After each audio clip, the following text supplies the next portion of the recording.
Direto ao ponto. Estávamos falando de vinho, então vamos seguir nesse bate-papo agora com o médico gourmet Marcos Franck para falar sobre reserva, grão reservado, reservado. Entenda o mundo do vinho. Tudo bem, doutor Franck? Bom dia. Bom dia a todos aí. Começa a esfriar e o pessoal começa a pensar em vinho tinto. Tá aqui o Alex que não me deixa mentir, né? E o que acontece? Eu imagino que muitas das pessoas que chegam lá no Empório, claro que eles contam com o auxílio aí de gente que entende de vinho, mas o pessoal fica perdido olhando para tanto rótulo e o significado de cada rótulo. E tem rótulo que não diz grande coisa, é o nome da vinícola, alguma coisa, mas eles não trazem grandes informações. Tem alguns rótulos, por exemplo, que não trazem nem o nome da uva que está sendo usada ali, ou das uvas, porque primeiro porque não interessa, ou segundo porque se supõe que a pessoa que está comprando aquele vinho saiba que naquela região só se usem aquelas uvas determinadas. Por exemplo, quando eu vou lá comprar um vinho tinto da Borgonha, eu sei que estou levando para casa Pinot Noir. Quando eu estou indo lá comprar um Barolo, eu sei que estou levando para casa Nebbiolo. Quando eu vou lá e compro um Brunello de Montalcino, eu sei que estou levando lá Sangiovese. Então, tem coisas que estão implícitas para quem está no mundo do vinho e tem coisas que estão explícitas. E tem as pegadinhas do mundo do vinho.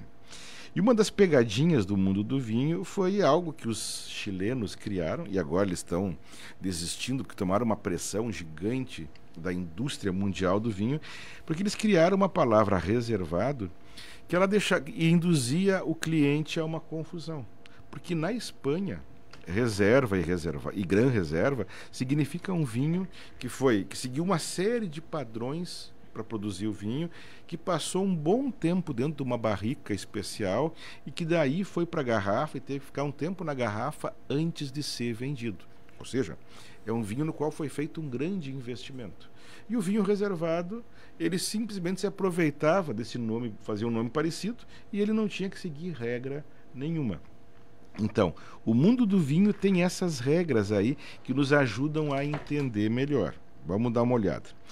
Por exemplo, quando a gente vê num rótulo de um vinho, a Itália tem isso, por exemplo.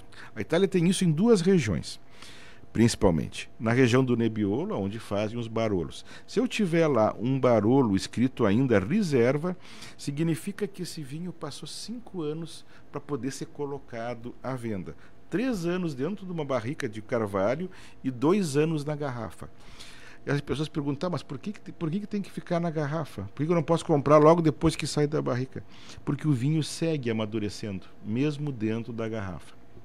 Um vinho, a gente diz que o vinho evolui, né? Isso é a verdade. Na Toscana, que é um pouquinho para baixo ali do Piemonte, para poder botar reserva num vinho lá, tem que passar no mínimo 27 meses dentro de barrica. A região que mais faz isso e que mais cobra isso é a região da Rioja, na Espanha, que é perto de Bordeaux. E ali eles têm algumas classificações. Por exemplo, normalmente os vinhos da Rioja são tempranilos. E os tempranilos, eu considero isso pessoalmente, que eles são a evolução natural para quem gosta de Malbec. Aquela pessoa que gosta de Malbec argentino e quer provar alguma coisa nova, eu quero evoluir um pouquinho no mundo do vinho, para mim o tempranilo cai como uma luva para esse pessoal. Mas tem ali, então, o pessoal que vai fazer isso, cuide. O Rioja jovem, ele não passa por barrica. Tem o Rioja criança, que as pessoas de vez em quando veem nos rótulos lá, criança, significa que ele passa 1 ano em barril e alguns meses em garrafa. Por isso chamam ele de criança. O Rioja reserva, ele tem que passar 3 anos, sendo 1 em barril de carvalho e pelo menos 2 em garrafa. E o Gran Reserva, aí ele já é bem diferente. Ele tem que passar 2 anos em barris e 3 anos na garrafa. Quando eu perguntei isso lá para responsável pela Cuni, que é uma das grandes empresas de Rioja, ela me disse, olha, isso é um investimento enorme que a gente faz, porque a gente investe em barricas, a gente investe na guarda e só vai recuperar esse valor no final quando o vinho for finalmente vendido. Então, isso que nós estamos contando aqui para o pessoal faz sentido, e quando a gente vai procurar nos vinhos, alguns vinhos têm isso, essa identificação que nos permite ver a qualidade do vinho. Então, reserva ou gran reserva. Reserva existe na Itália e existe na Espanha, por legislação. O Gran Reserva só existe na Espanha. O Criança só existe na Espanha. Mas a Itália tem lá algo que se chama de denominação de origem, né? Que a gente chama de DOC ou DOCG. A França também usa. Significa que eles respeitam as regras daquela região. Olha, só pode plantar uva, só pode produzir em tal quantidade. E para terminar, eu vou contar uma história que eu vi na Rioja, lá, na Vinícola Vivanco. A Vinícola Vivanco tem o maior museu de instrumentos de vinho do mundo. É um belíssimo museu.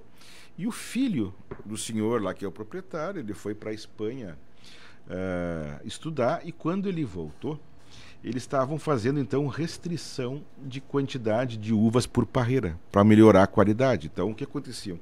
Eles iam nos cachos já formados e cortavam alguns cachos. Qual é o cacho mais feio? Cortavam 2, 3 cachos e deixavam o resto. Dá mais força para esses cachos e deixa eles melhores, produz um vinho melhor. Ele estava pensando em qualidade. Mas o conselho dos senhores idosos lá da região chamou o pai dele e disseram: olha, teu filho está louco. Como? Por que está louco? Não, a gente viu ele cortando os cachos das parreiras, só pode estar louco. Ele estava pensando na qualidade. Hoje eles são reconhecidos como uma das grandes vinícolas da Rioja, graças a isso. E isso se aplica aqui no Rio Grande do Sul, na Argentina, em grandes lugares. Não estava louco, então? Não estava nem um pouco louco, ele estava muito era certo. Ainda não estava no tempo certo, o pessoal mais antigo não entendia. Para mostrar que mesmo no mundo do vinho tem esse conflito entre velhas técnicas, que tem coisas muito boas, e práticas mais novas que às vezes não são bem compreendidas. Mas aí, para saber de tudo isso, claro, precisa estudar, precisa pesquisar, ouvir, né, o direto ao ponto aqui para aprender também, conversar com o pessoal que trabalha ali com vinho de qualidade, do empório. Então, para as pessoas conseguirem entender tudo isso. E porque às vezes tem muita, eu já ouvi muito essa pergunta: por que é tão caro? Ou por que esse valor é tão diferente de um vinho para o outro, né? Por que tem tanta essa diferença? É isso, é porque tem todo um trabalho por trás, né? Um investimento também. Claro, existe uma história, né? Por exemplo, um vinho que não passa por barrica, uma barrica de carvalho custa mais de $1.000, né? Isso se ela vir da Eslovênia ou dos Estados Unidos. Se ela vir da França, custa o dobro. O tempo em que esse vinho fica guardado, se foi feita a restrição de grãos ou não, a seleção. Então tudo isso vai dando diferença para um vinho, claro. E a gente espera que um vinho mais caro seja muito melhor do que um vinho mais barato. E essa é uma regra que tem suas exceções, né? Mas a gente tem que entender o que está acontecendo ali para entender por que um vinho é tão caro. Às vezes, como na Borgonha é uma região pequena, todo mundo quer aqueles vinhos, e aí a lei da oferta e da procura funciona, né? Muita gente querendo a mesma coisa, produção limitada, o preço sobe. Então tem tudo isso. E isso é interessante para valorizar o trabalho de quem está lá vendendo vinhos e dando a informação honesta. Porque essa a base da relação do cliente com a loja de vinhos passa pela honestidade do vendedor. De, olha, me diz o que tu quer, me diz a faixa de preço e eu vou achar o que eu acho que é melhor para ti. Dentro daquela faixa ali isso vão ser as indicações. É isso, Alex? Exatamente. Só reforçando a ideia ali do que tu comentaste da Rioja, ali a gente tem um dos poucos países que colocam um selo na parte de trás. A gente vê isso todos os dias, tá? Mas o cliente que não conhece, o ouvinte que não conhece, pode ir lá comprovar. Tem um selo onde está o número da barrica que aquela garrafa teve o vinho extraído. Lá tem lacres e os órgãos fiscalizadores visitam as vinícolas. Lá não tem essa conversa de um reserva que não passou por madeira, como a gente vê às vezes num vinho chileno, como tu comentaste, que criou essa ideia. Então lá é muito sério o negócio. Lá não tem brincadeira. Os produtores, eles fazem isso assim para manter, porque se alguém começa a fazer alguma fraude dentro da região, compromete aquela região. Então os próprios produtores fazem isso e colocam lá o selo, em algumas regiões da Itália também. A gente vê lá nos Chianti, né, quando a gente vê o galo, no rótulo significa que é um quiante superior, vindo de com uma produção diferente, que recebeu um cuidado diferente. Então o mundo do vinho está cheio desses sinais. Cabe a gente ler esses sinais. Se inteirar, quem gosta, quem se aprofundar, né, para saber o que vai consumir. E vale a pena, né? Porque depois o sabor comprova. Dr. Frank, muito obrigado aí pela participação de sempre e um ótimo final de semana.